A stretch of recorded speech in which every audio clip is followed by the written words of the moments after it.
Hello friends, welcome to my channel Manthan smart class. Friends, हम जो है पॉलिटी अब स्टार्ट कर दिए हैं और राष्ट्रपति का जो फर्स्ट वीडियो था, फर्स्ट लेक्चर था, मैंने डाल दिया है। सेकेंड लेक्चर में राष्ट्रपति जो है पूरा कंप्लीट करने की कोशिश करेंगे और हम देखते हैं थोड़ा सा जो फर्स्ट वीडियो में मैंने बनाया था तो उसको रिवीजन करते हुए जो है हम सेकेंड वीडियो का स्टार्ट करते हैं। तो हमने पढ़ा था कि चुनाव के बारे में, चुनाव में कौन कौन से भाग लेते हैं राष्ट्रपति के। तो हमने बताया था लोकसभा, राज्यसभा, केंद्र शासित प्रदेश और केंद्र शासित प्रदेश और राज्यों के जो विधानसभा हैं, इनके निर्वाचित सदस्य जो हैं इनके चुनाव में पार्टिसिपेट करते हैं। इसके अलावा मैंने फ्रेंड्स बताया था आपको कि ये तो इनके चुनाव में भाग लेते हैं, जबकि इनके जो जो इनके महाभियोग प्रक्रिया, जैसे वैसे तो इनका कार्यकाल मैंने बताया था 5 वर्ष होता है, लेकिन ये अपने कार्यकाल से पहले भी ये अपना त्यागपत्र दे देते हैं।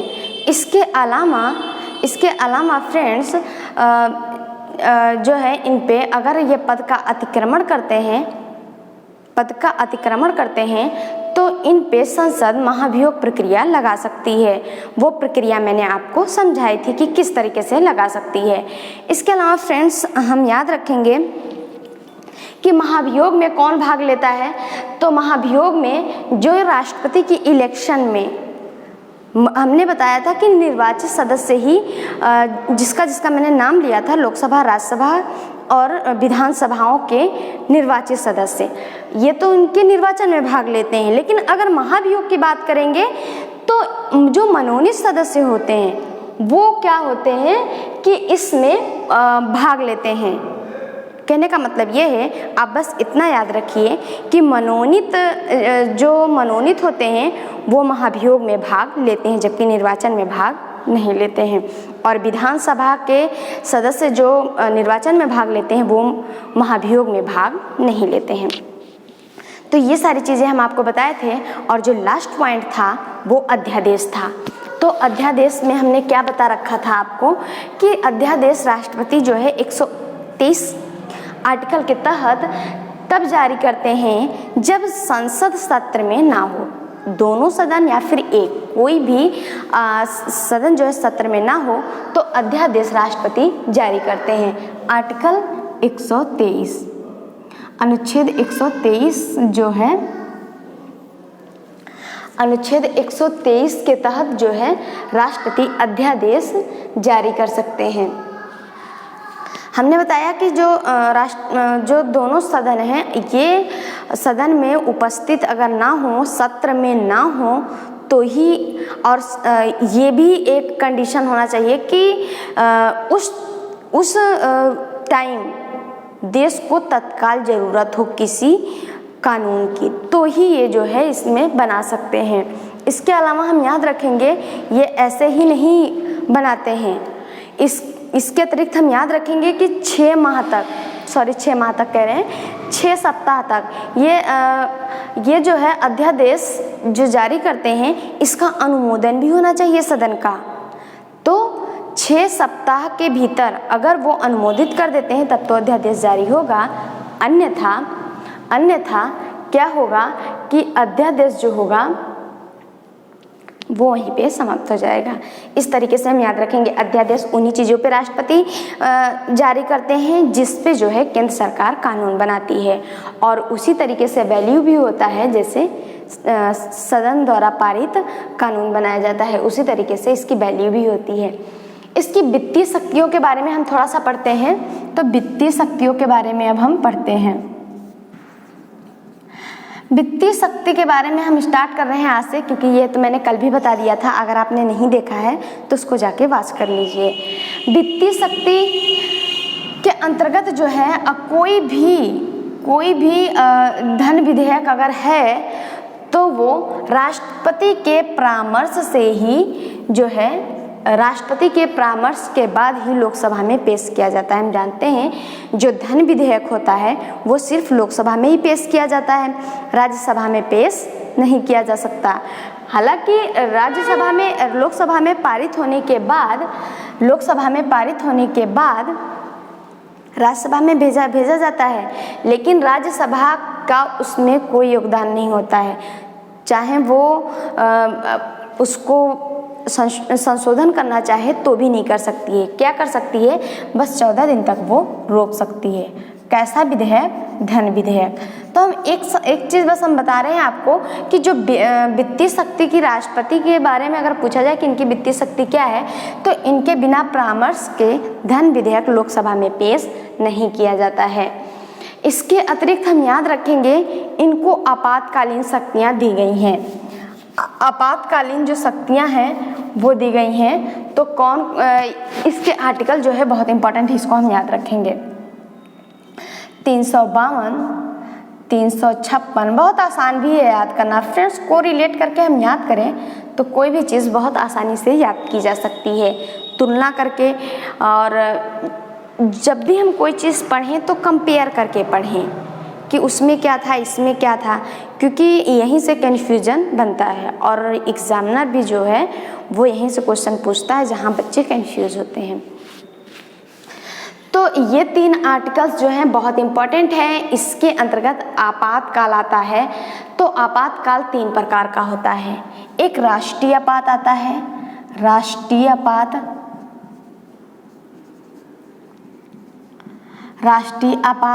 और एक आता है राष्ट्रपति शासन, और एक होता है वित्तीय आपात।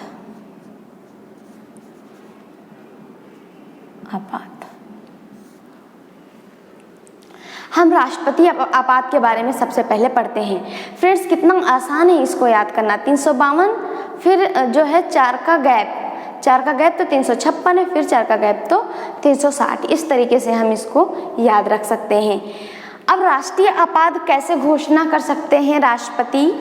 तो राष्ट्रीय आपात जो है, अगर युद्ध हो रहा हो शस्त्र आधार पे, मतलब आंतरिक अशांति हो जाए, तो इन सब चीज़ों पे जो है राष्ट्रपति आपातकाल घोषित कर सकते हैं। और इस ड्यूरेशन में क्या होता है फ्रेंड्स, इस ड्यूरेशन में सब जितना भी, ये ज़रूरी नहीं है कि पूरे राष्ट्र में एक साथ ही लगाया जाए। ये भी राष्ट्रपति को अधिकार है कि किसी भी एक पार्टिकुलर जगह पे भी जो है इस पे राष्ट्रीय आपात लगाया जा सकता है। तो हम राष्ट्रीय आपात में ये याद रखेंगे कि जो राष्ट्रीय आपात है इसमें जो है हमने बताया कि आंतरिक अशांति, युद्ध जब छिड़ जाता है तब जो है राष्ट्रीय आपात राष्ट्रपति घोषित कर देते हैं।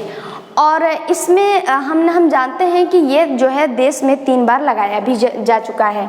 कितनी बार? 3 बार। कब लगाया गया है हमसे पूछा जाता है, तो हम याद रखेंगे। एक तो जब भारत और चीन का युद्ध हुआ था 1962 में, तब लगाया गया था। और एक जो था वो 1971 में भारत और पाकिस्तान का जब युद्ध हुआ था तब लगाया गया था। और एक जो था 1975 में, इस इंदिरा गांधी जो की सरकार थी, इसका मिसयूज करते हुए जो है आंतरिक अशांति के आधार पर इसको राष्ट्रीय आपात घोषित कर दिया था। तो इसके बारे में हम डिटेल में, हालांकि जो आपातकाल है इसके बारे में एक वीडियो हम बनाएंगे, लेकिन फिर भी हम थोड़ा सा इसके बारे में थोड़ा सा ओवरव्यू हो लेते हैं, क्योंकि ये चैप्टर अगर देखा जाए तो अपने आप में विस्तृत है। तो इस तरीके से ये 3 बार लगाया जा चुका है हमारे देश में, और ये सन भी हम याद रखेंगे। कब लगाया गया है? 1962 में, 1971 में, 1975 में। हालांकि ये लगना नहीं चाहिए था, जो कि इसका मिसयूज हुआ था, उसके बाद संशोधन भी हुआ था। तो इसमें ये कैसे लगता है इसको थोड़ा सा हम जानते हैं, और इसमें लगने के दौरान क्या क्या होता है। जब राष्ट्रीय आपात लग जाता है तो जितना भी स्टेट में जैसे सब अलग अलग डिवाइड किया गया है, तो सारा कुछ जो है केंद्र पे आ जाता है, और जितना भी हमारा मौलिक अधिकार है आर्टिकल 21 को छोड़कर अनुच्छेद 21 को छोड़कर सभी क्या होते हैं कि प्रतिबंध लगा दिए जाते हैं और उस ड्यूरेशन में आप आर्टिकल 32 का यूज़ नहीं कर सकते हैं। तो इस तरीके से हम याद रखेंगे, जो हमारे संवैधानिक उपचारों का अधिकार है आर्टिकल 32, उसका यूज़ नहीं कर सकते हैं इस ड्यूरेशन में। 21 जो है हमारे जीने की स्वतंत्रता है, वो इसमें बरकरार रहती है हर आपातकाल में। तो ये यूं ही नहीं लग जाता है राष्ट्रीय आपातकाल, इसको जो है मंत्रिमंडल के द्वारा लिखित हस्ताक्षर के द्वारा लिखित रूप से दिया जाता है और इसके बाद भी जो लोकसभा राज्यसभा है उसका अनुमोदन भी आवश्यक होता है। इस तरीके से राष्ट्रीय आपात लगाया जाता है। और ये कब तक लगाया जा सकता है और कितने, हम याद रखेंगे फ्रेंड्स, ये जो है 6 महीने तक 6 माह तक लगाया जाता है। उसके बाद पुनः जो है अनुमोदन के लिए भेजा जाता है। अगर हमें आगे भी लगाना है तो लोकसभा राज्यसभा से अनुमोदन होना चाहिए और इसके अतिरिक्त हम ये भी याद रखें कि ये मतलब कब तक लगाया जा सकता है, तो इसका कोई निश्चित काल नहीं है, वो कब तक भी लगाया जा सकता है। इसके अलावा एक बात हम ये भी याद रखेंगे कि हम जानते हैं लोकसभा का जो कार्यकाल होता है, वो 5 वर्ष होता है। मान लीजिए कि वो अपना कार्यकाल कंप्लीट कर लिया और देश में आपातकाल लगा हुआ है, क्या उस ड्यूरेशन में इनको भंग करके दूसरा निर्वाचन किया जाएगा? तो हमारा आंसर होगा नहीं। तो क्या होता है कि एक बार में 1 वर्ष के लिए उसको बढ़ाया जाता है। एक बार में सिर्फ 1 वर्ष के लिए बढ़ाया जाता है और आगे कितनी बार भी बढ़ाया जा सकता है, तो इस चीज़ का हम ध्यान रखेंगे। और एक बात और, जब ये आपातकाल समाप्त हो जाए तो अगर वो अपने कार्यकाल से बाहर रह रही है तो समाप्त होने के 6 माह के बाद ही चुनाव कराना आवश्यक होता है। तो इस तरीके से हम इसमें याद रखेंगे। अब राष्ट्रपति शासन की बात करें तो इसमें तो आए दिन लगे रहते हैं, तो इसका तो बहुत ही ज़्यादा यूज़ किया जाता है। राष्ट्रपति शासन में क्या होता है कि अगर राज्यपाल को ऐसा विश्वास हो जाए कि अब जो है संवैधानिक तंत्र जो है, तो राष्ट्रपति शासन हमने बताया आए दिन लगा रहता है। और ये कैसे लगता है, इसमें क्या होता है, तो अगर राज्यपाल को ऐसा फील होता है कि अब जो है जो संविधान का उपबंध किया गया है इसके अनुसार आगे शासन नहीं चलाया जा सकता है, तो वो राष्ट्रपति से कह सकता है। और संवैधानिक तंत्र विफल होने पर जो राष्ट्रपति हैं वो राष्ट्रपति शासन लगा देते हैं और फिर क्या होता है कि सारा शक्ति जो है केंद्र में चला जाता है। जिस तरीके से फिर क्या होता है कि जो संसद है वो कानून बनाती है। तो इस तरीके से हम याद रखेंगे और इसको बहुत बार लगाया जा चुका है। इसके अतिरिक्त हम याद रखेंगे इसके कंपेयर में और क्या होता है।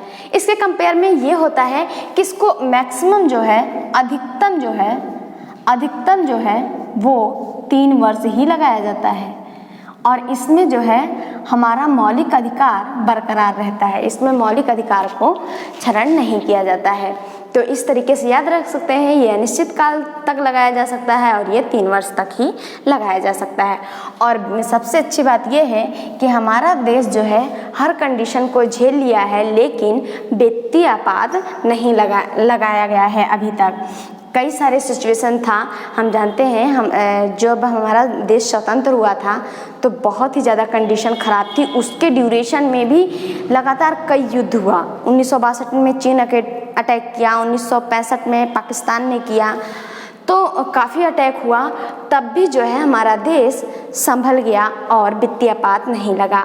लेकिन हमारे जो देश के संविधान निर्माताओं थे उनको इस चीज़ का एहसास था कि भविष्य में हो सकता है आगे लगाया जा सके, तो भविष्य को ध्यान में रखते हुए हमारे कानून का निर्माण किया गया है। और हम ऐसा नहीं कह सकते हैं कि हमारे यहाँ जो है वित्तीय आपात नहीं लगाया जा सकता है, क्योंकि कौन जानता था कि इतनी बड़ी महामारी कोरोना आ जाएगी।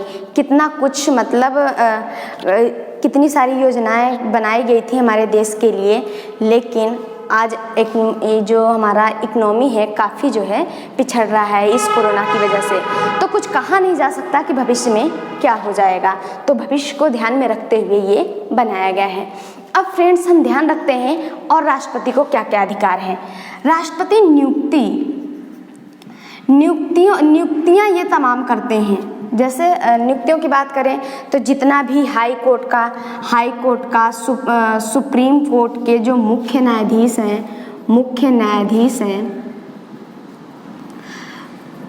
उनका निर्वाचन करते हैं। प्रधानमंत्री का करते हैं, प्रधानमंत्री की नियुक्ति करते हैं। इसके अलावा राज्यपाल का और भी जो महान्यायवादी हैं, अटॉर्नी जनरल हैं और तीनों सेनाओं के सेना अध्यक्ष जो हैं, और बहुत मतलब हालांकि ये सारी चीज़ें पढ़ेंगे तो हम बताएंगे कि इनकी नियुक्ति कौन करता है, लेकिन हम आपको बता रहे हैं कि ये सारी नियुक्तियां भी राष्ट्रपति करते हैं। इसके अलावा फ्रेंड्स हम याद रखेंगे कि जो राष्ट्रपति हैं वो मनोनयन भी करते हैं। किनका करते हैं, तो राज्यसभा में हम जानते हैं 12 सदस्य होते हैं राज्यसभा में, इनका मनोनयन होता है। और वो किस आधार पे होता है, तो कला, विज्ञान, समाज सेवा के क्षेत्र में जो विशेष ज्ञान रखते हैं उनका मनोनयन किया जाता है। इसी तरीके से दो सदस्य होते हैं वो आंग्ल इंडियन चुने जाते हैं। आंग्ल इंडियन कौन होते हैं, थोड़ा सा इनके बारे में हम जान लेते हैं। लोकसभा में 2 लोग जो है आंग्ल इंडियन चुने जाते हैं। फ्रेंड्स आंग्ल इंडियन किसको कहा जाता है, इसके बारे में थोड़ा सा जान लेते हैं। पहले हम इनके आर्टिकल को देख लेते हैं। फ्रेंड्स इस आर्टिकल को याद कराते हुए 2-3-4 आर्टिकल आपको भी कनेक्ट करके याद करा देते हैं। बहुत आसान है, 330, 331 और 332 और 333। फ्रेंड्स जो आर्टिकल है वो याद करना थोड़ा सा डिफ़िकल्ट होता है, लेकिन हम आपको कनेक्ट करते हुए सारी चीज़ों को पढ़ाते चलेंगे और आपको याद कराते चलेंगे, आसानी होगी। हालांकि इन दोनों का इसमें कोई काम नहीं है, इसका भी नहीं है जो मैं राष्ट्रपति बता रही हूँ, लेकिन मैं चाहती हूँ कि 331 के अलावा आपको ये भी आर्टिकल इसके साथ अगर आसानी से याद हो रहा है तो याद करवा दूँ।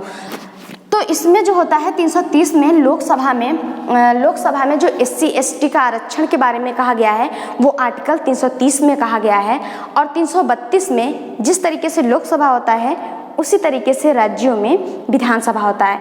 तो विधानसभा में ST SC के आरक्षण के लिए 332 में कहा गया है, और इसी तरीके से जो 331 और 333 जो है ये आंग्ल भारतीयों के लिए है। आंग्ल भारतीय ये केंद्र में, हालांकि हम पहले सब ऊंचे पे मतलब सर्वोच्च पे कौन होता है, केंद्र होता है, तो सबसे पहले हम केंद्र को रखेंगे और फिर बाद में राज्य को रखेंगे। इसीलिए पहले मैंने 330 रखा, फिर 332, हालांकि ऐसे है ही ये। तो हम याद रखेंगे ये जो 331 है इसमें आंग्ल भारतीय समुदाय को राष्ट्रपति मनोनयन करने का अधिकार दिया गया है 331 में, और ये केंद्र में कहा गया है। और ये इसको किस में कहा गया है, तो विधानसभा में कहा गया है। हालांकि इसमें जो आंग्ल भारतीय होते हैं लोकसभा में वो 2 होते हैं और विधानसभा में 1 ही होते हैं। अब हम याद रखेंगे कि आंग्ल भारतीय किसको कहा जाता है, इसके बारे में थोड़ा सा जान लेते हैं। फ्रेंड्स आंग्ल भारतीय हम उसको कहते हैं अगर पिता अगर यूरोपीय है और माता जो है वो भारतीय है, तो इनकी जो संतान होगी वो आंग्ल कही जाएगी, आंग्ल इंडियन कही जाएगी। ठीक है, इस तरीके से हम याद रखेंगे, आंग्ल इंडियन कही जाएगी। तो ऐसा नहीं है कि इनके पिता ही हों, इनके पीढ़ी के इनके बाबा भी हो सकते हैं, परबाबा भी हो सकते हैं, इस तरीके से। लेकिन फ्रेंड्स ऐसा नहीं हो सकता है कि माता जो है यूरोपीय हो और पिता जो है भारतीय हो। इनके पुत्र हम आंग्ल इंडियन की दर्जा नहीं दे सकते हैं। तो इस चीज़ को आप ध्यान रखिए कि पिता ही नहीं बल्कि उसके पीढ़ी का कोई भी परबाबा परदादा कोई भी हो तो अगर यूरोपीय है और माता भारतीय है तो उनके पुत्र आंग्ल कहे जाएंगे, लेकिन हम अपोजिट करके नहीं कह सकते हैं।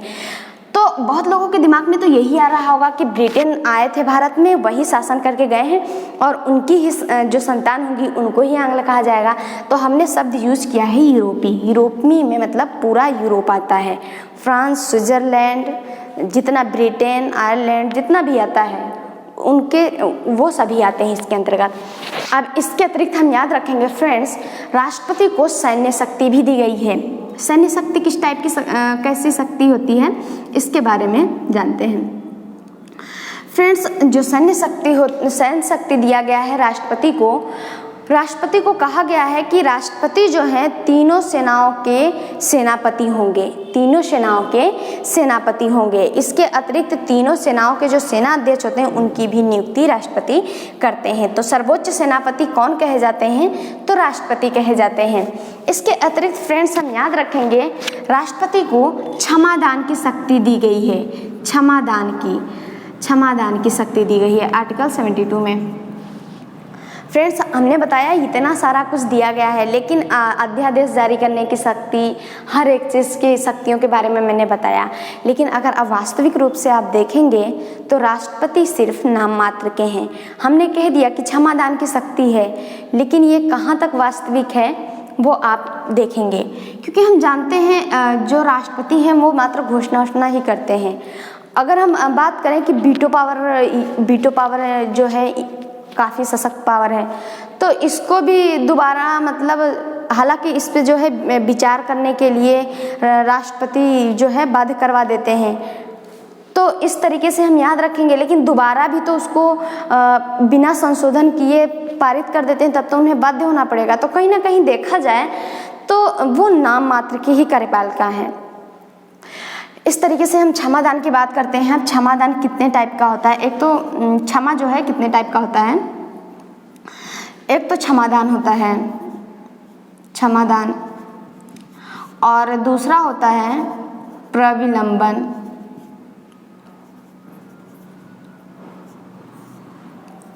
तीसरा परिहार होता है, चौथा विराम होता है। इसके बारे में थोड़ा सा जान लेते हैं जल्दी से। क्षमादान वो चीज़ें हैं जो अगर राष्ट्रपति क्षमादान कर देते हैं, हालांकि हम जानते हैं ये गृह मंत्रालय के द्वारा आता है, मतलब गृह मंत्रालय डिसीजन लेता है। तो क्षमादान में क्या होता है फ्रेंड्स कि राष्ट्रपति जो है इस तरीके से उसमें क्षमा कर देते हैं कि उसने पहले कभी अपराध किया ना हो।